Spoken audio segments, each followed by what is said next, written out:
La La Land is a love story dedicated to jazz music.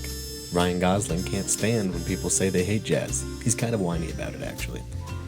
But it's inspired many others to flock to their music streaming service and play old classics, like Miles Davis and Thelonious Monk.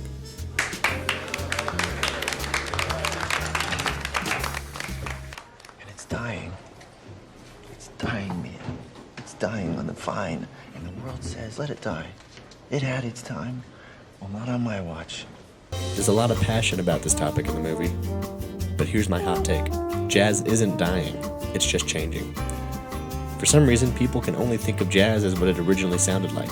It's really ironic that a genre that was built on innovation and creativity has been creatively stifled by people only wanting to listen to true or classic jazz.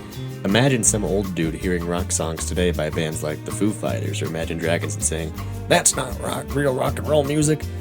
He's comparing their music to artists like Elvis Presley or the Beatles, which is extremely limiting. That's essentially what La La Land's view of today's jazz music is.